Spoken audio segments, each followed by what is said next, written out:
listening to Spiritual Insights with the King's Disciple, bringing to you profound biblical teachings only on The Pulse Radio, Thursday nights, 7:30 to 8. Stay tuned.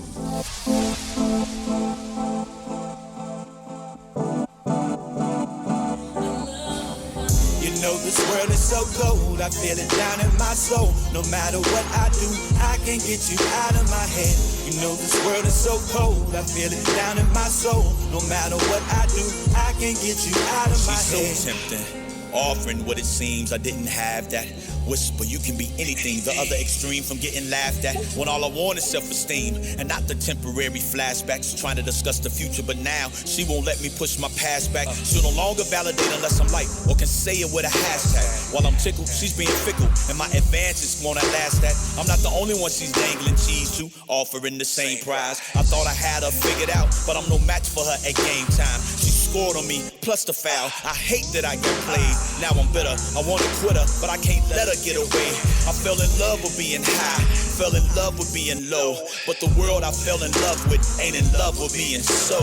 I'm hurting. Hello. You are tuning in to Spiritual Insights with yours truly, the King's Disciple, Renee Reborn.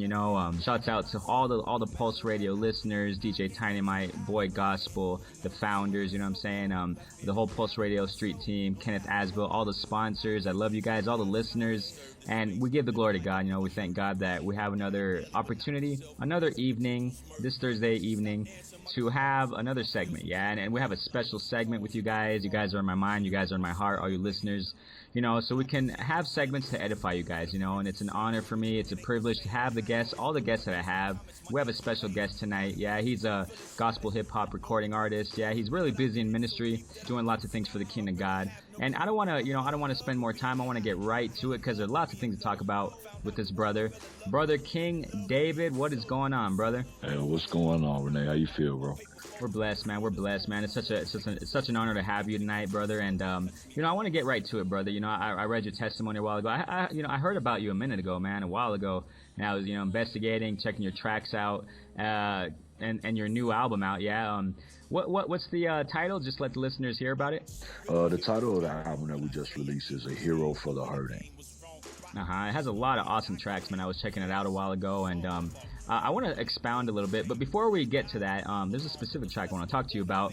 But before we get to that, bro, with your biography, I read it a while ago, and what can you tell us about how did you get into music, bro? Actually, I grew up in a family filled with musicians on both sides, my mom's and my dad's side. As a young kid, my dad's side of the family, we all went to church together. So great-grandmother, great-grandfather, grandmother, aunts and uncles, my dad's sister and brother, and then, my mom, my sister, my dad, we all went to church together. And so that side of the family had, pianists, organists, choir directors, singers. And I was on that side of the family. And then I've got two professional musicians on my mom's side of the family, her two youngest brothers. One is a bassist and another is a drummer. So just on both sides, man, really being able to kind of tap into that blessing that was there. So you got really saturated into music since you were young, right? Oh yeah. I wish I would have picked up more if I had to understand how valuable it really was. But that was kind of just that growing up, that's what it was, All right. Were you ever, when you were growing up in the church, were you guided to Christ, or did you accept him personally without a formal, introduction of Christ and, salvation, or how did you come to Christ? The structure was there. Even if it wasn't necessarily, it was something that we taught, my dad, being a preacher himself and, having Bible studies at home and things of that nature, it was always there. So it's literally just been what I've known from birth, pretty much. Your faith, you pretty much grew up with your faith in the Lord, right? Exactly. Even though the early stages and early on, I didn't know everything that I needed to know to have a sustainable relationship with the Lord. So I was introduced to who Jesus was, to the fact that there was Jesus, he died on the cross, and we can live a particular way because of that. But I wasn't introduced to how to live that particular way because of that. I wasn't introduced to some of the deeper things of God, right? How to walk this right. thing out on a day-to-day basis, to walk in the will of God, to walk in purpose, on purpose, to do all of these different types of things. So I had, a somewhat of a zeal for God, but it wasn't according to knowledge. It was just kind of what we did. Wow. And that's interesting that you talk about that, because that's what a lot of churches going through right now, right? A lot of people don't know how to apply. That's what it was, right? Applying, yeah, absolutely. applying Absolutely. biblical truths in our day-to-day lives, and that's what you were caught up in, right? Absolutely. It was unfortunate, but the type of, and I kind of hate to pigeonhole it, but I, kind of have to call it what it was, the denomination that I grew up in, that I was familiar with, that I can remember pretty explicitly. There wasn't a great grasp or a desire or pursuit of holiness. So there was, and holiness on a practical level, not what people try to make it, because sometimes we go to extremes when we don't want to perform. So, it just again, how to live a life that's pleasing to God on a daily basis. And so, we would go to church on Sundays. We spent a lot of time in the church, choir, etc. But then, on Sunday afternoons, we would come home. We couldn't watch TV until a certain time, but it was cool to sit around and listen to the Dusties. You know what I mean? Like, it was just I grew up with a lot of imbalance as it pertains to salvation. You know what I'm saying? And what's good for my spirit, what's not good for my spirit. My parents would shield my sister and I from certain things, send us to bed, but then, they would watch, maybe R-rated comedies, et cetera, after, my sister and I were put to bed. You know what I mean? And so that whole kind of compromise and contradiction is something that I grew up in. I learned about Walter Hawkins, but in the same household, I learned about Earth, Wind, and Fire and Ohio Players. Right. You know what I'm saying? And so that was there. You know what I mean? And so both sides of that. And kind of to this day, my parents are still kind of in that space. It's what they've known. You know what I mean? And so for a long time, man, and especially as a kid and as an early teen, it's what I knew. It's what was around me.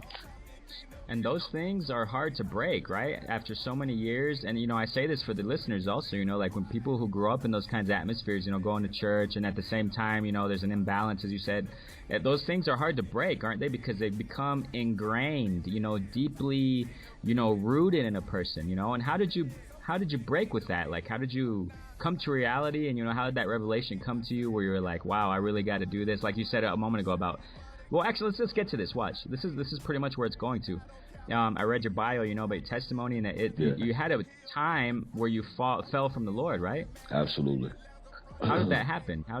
Can you talk about it? Well, there were some things that had gone on. Like, unfortunately, another aspect that I've been privy to a lot for a lot of my life, especially the younger years, was some of the church politics and some of the different things that go on behind the scenes that people hear about, but they don't really know all of the details about them. So there was a situation where the church and ministry that we were attending, both of my parents were on staff at this particular church, and some things were going on behind the scenes where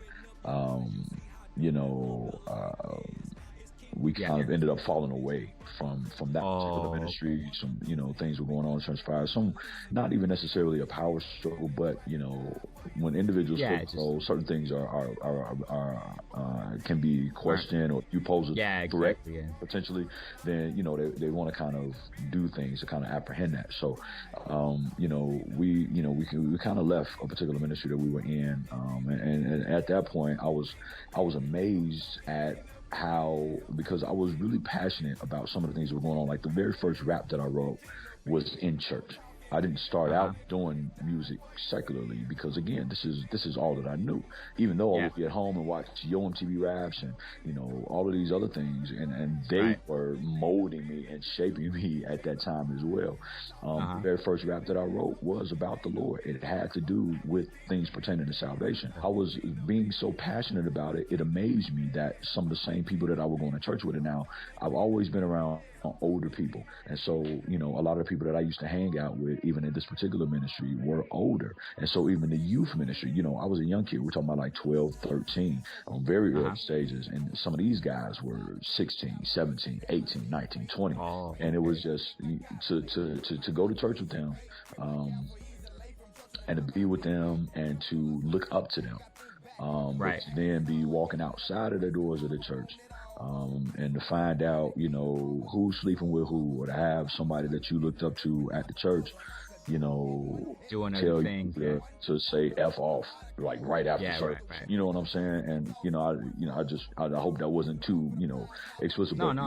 That's, you know, literally it's what reality. It said. Yeah. I'm saying, and we're walking out of church and like, this is somebody that I really looked up to. And I was like, wow, these guys, you know, they're not like, from what I knew, I'm like, man, they're not really living this. What it is, yeah. So I'm like, this is amazing. And I looked at what they had. I looked at the households and the homes that they came from, and I was like, this to me, this is incredible, because I grew up, you know, we grew up, you know, struggling and pressing our way. You know what I'm saying? So to have a situation like that, I was like, wow, this is amazing. To me, it really kind of made me question a lot about living it. And so once we left that situation, and the things there that were kind of keeping me involved and keeping me interested, you know, my dad went on to begin to start his own church. And at that time, I was like, you know what, I really don't want to do this anymore. Wow. I just, you know, and it wasn't even to the fact where I'm questioning whether or not God exists, or because people get to that and they try to make it. I was just like, ministry wise. Yeah, and so, you know, it was part of that teenage rebellion, but, you know, it was just like, man, you know, really, like, what are some of the benefits of this? I wasn't questioning God, I wasn't questioning Jesus, but I was like, what's the benefits of living like this when I'm looking at everybody else doing everything else? You know what I'm saying? So that was kind of there in that situation, and so, you know, slowly but surely, I stopped going. You know. So now, let me just pause you real fast. So one thing, this is really important for listeners, one thing that pretty much made you like question, like it just came like a, you know, something, a light shed upon you, but it wasn't the light, you know, it was more like this thing that happened, that you had you know, role models. And that's what people, you know, teenagers maybe listening right now, or, you know, there are role models that we have in ministry, you know what I'm saying? And when we see something that, you know, hard things, like you're saying, man, like opposite things, that makes people like question, you know, the whole ministry thing, you know what I mean? And that makes a lot of people fall back, right? Yeah, absolutely. And it's important, man, that we understand and we realize, because at that point in time in my life, I thought that since we all went to this place together, that everybody was about the same thing. And that's not a bad assumption to have, because when you come into the household of faith, that's the idea, that's the goal, like that's the point. So yeah, I thought that, you know, everybody else was doing what we were doing. You know what I mean? I thought everybody was just as serious about the Lord and as serious about living this lifestyle. And so to see and to hear things go on, it just, you know, it really opened my eyes. I was like, wait a minute, that's not, you know, that's not cool. That's not okay. Yeah. But I don't see you reaping any detriment from, you know, from being that way. So I'm like, well, wait a minute, you know, I'm doing a lot. And again, it was the ideal that we had, that was, okay, there's a way to do this. There's certain things you don't do. You know, you don't curse, you don't, you know, say this, you don't look at this, you don't watch this, et cetera, et cetera. And that idea is fine, but without, you know, being filled with the Holy Ghost, et cetera, you know, there's certain things that you're not going to be able to accomplish, because the spirit is willing but the flesh is weak.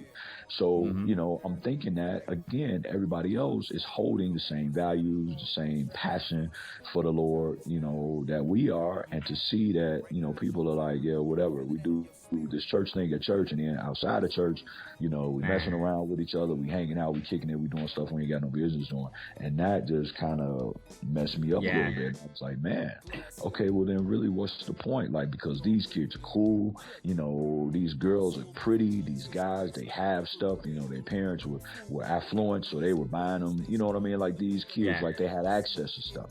And I was like, okay, well what's the point? You know what I'm saying? Because I don't have any, and I'm trying to live this life, to the best of the knowledge that I'm being given, and I'm not seeing the benefits of it. And so that's how I kind of ended up, in that space where I'm like, you know what, I'm getting older now. I don't want to do that. I don't want to be. I'm not digging that. I'm not feeling that right. Go ahead, so how was it in the backslidden state? How long did you remain like that? Fully, and the attendance became sporadic, and eventually, man, by the time I was like, let's just say maybe 14 or 15, well, I'll take that back. Let's backtrack a little bit. By the time I was like 12, man, because I remember going into 7th grade, man, and because I started seeing all of this stuff going on around the church, I started trying to teach myself how to curse, how to use, et cetera, et cetera. So here we start, kind of down this road of being introduced into, a lifestyle that I wasn't raised up in. And now, don't get me wrong, it wasn't the first time that I heard it, because, my mom's side of the family, there was more religious individuals, right? And there was people who were really serious about the Lord. So, they would curse, drink, smoke, do whatever on that side of the family. So that was there. But, this wasn't something that I was doing, because it wasn't something that we were necessarily doing at home. So here I am trying to teach myself, man, because now I'm working towards fitting in. Now my goal and my plan is, I want to fit in. I want to be like everybody else and do what they're doing, completely oblivious to the fact that I wasn't created to live that way. But, so I'm doing this stuff. I'm teaching myself how to use profanity, how to curse, how to talk about people, et cetera, et cetera. So, all of these, the falling away, the attendance became more and more sporadic. By the time I was, about 14 or 15, and like I said, my dad was opening his church and trying to explore that aspect of things. I completely just stopped going altogether. And, I didn't rededicate my life to the Lord until I was 25. Wow, so about what, 8 years? Well, approximately? Somewhere between 8 and 10, 10? Yeah. Wow. And what made you can't come back? You know what? I was messing around with this young lady at the job, and I have to frame that because it's you had that squeeze. Like, man, I've gone through things. I've been robbed at gunpoint. I've fallen asleep behind the wheel and crashed into a light pole. Like, all of these things have gone on where I outside of the arc of safety. You know what I mean? And, right. And I was out having unprotected sex, doing and I don't mind sharing this because I know that there's other individuals who it's these situations. true, yeah. So I was doing all of this, I had an abortion with a young lady, all of these different things were going on, man. And so here I am, I'm messing around with this girl from the job that I'm working at the time, and she comes over and she did something that I didn't like. And so at the time, I was just really disgusted with her, but I didn't realize that really I had just become disgusted with myself. Man. And so I'm looking in the mirror, literally looking in the mirror at myself, and I'm like, man, how did I get here? Wow. Who am I? There's got to be something more for me, and whatever it is, I'm not doing it, and this is just not working out. And I know I didn't arrive to that conclusion on my own. Nobody comes to the Lord until he calls us in that time of season. And that doesn't mean that he doesn't plant seeds, that he doesn't send individuals to witness, because there's things that we need to be made aware of before that day of visitation. Oh, yeah. There's things that we need to be made aware of. There's things that need to be spoken into and over our lives before we come to that realization, before the blinders come off, before we sober up and realize, like, man, I've been trying to do this thing by myself, and I'm getting nowhere by myself, and I've got to stop. I wasn't made to live like this. Right.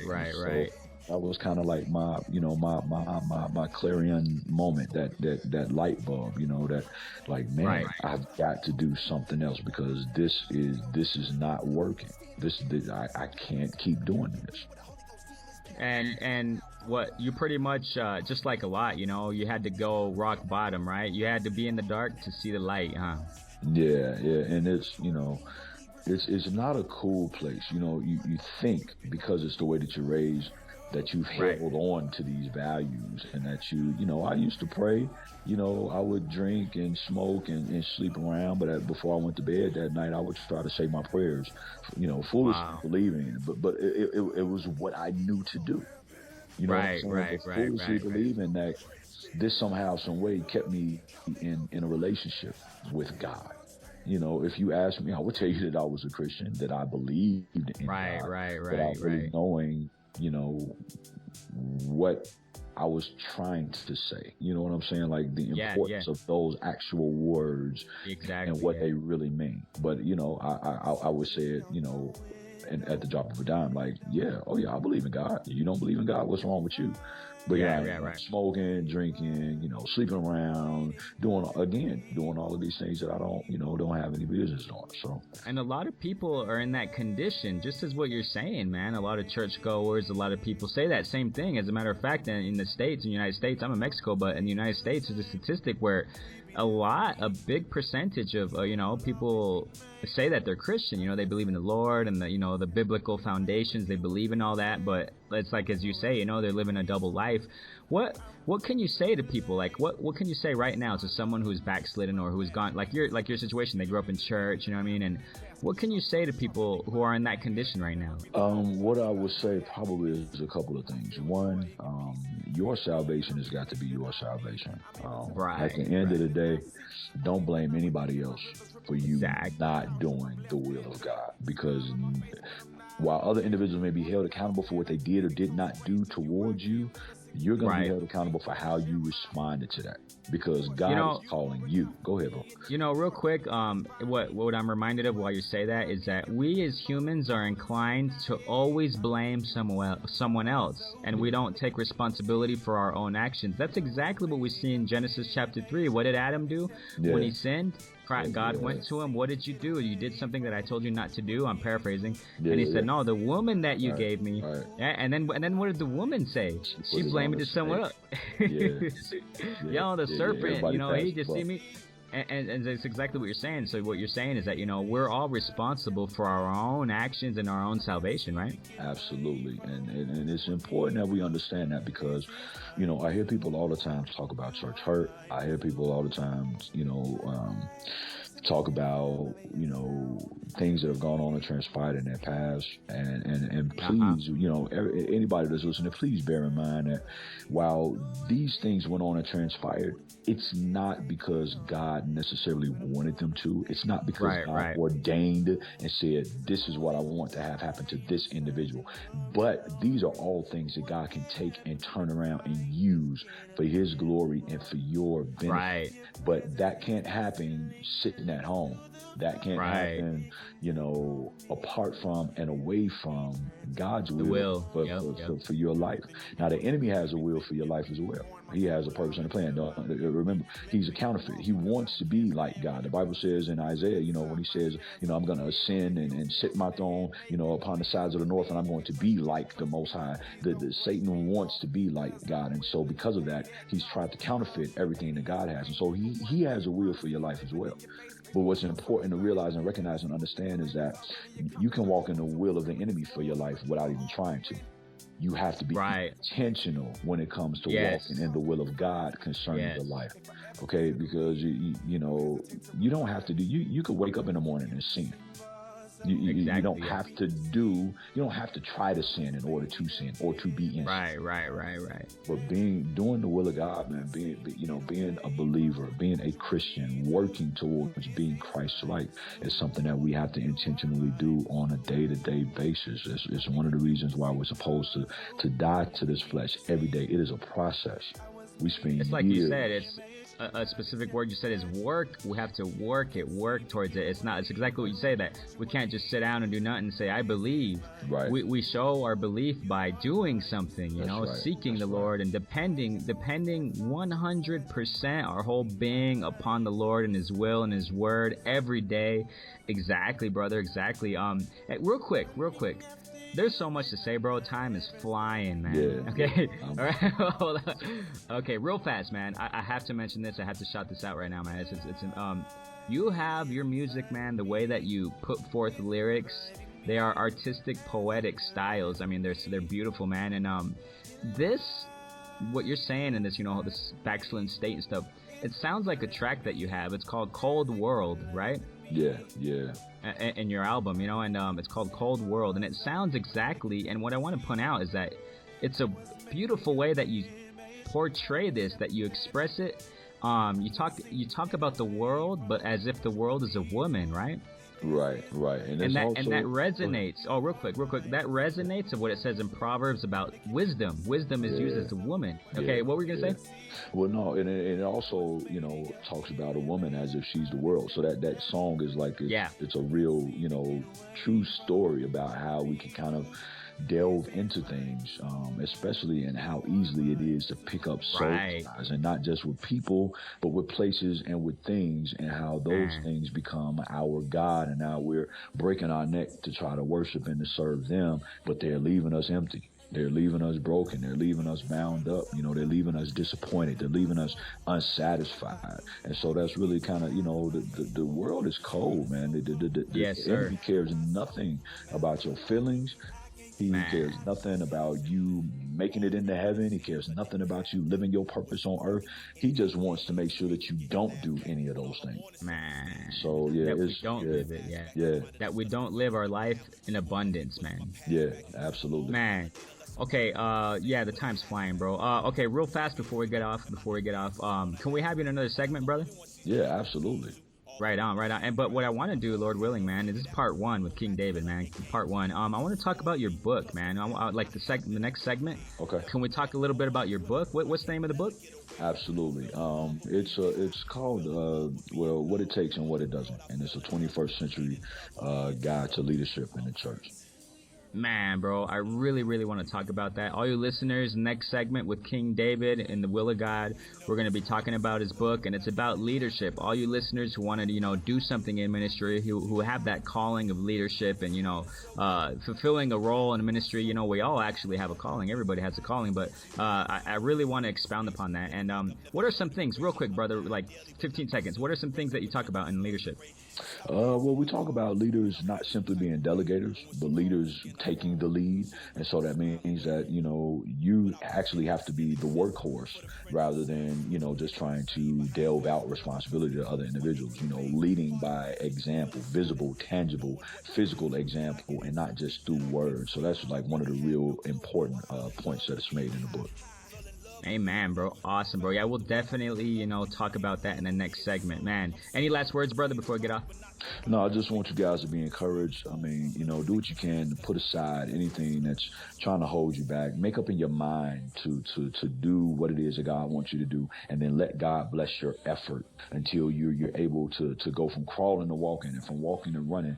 But whatever you do, pursue the will of God for your life. Know that Jesus loves you, and know that I love you as well. So be encouraged.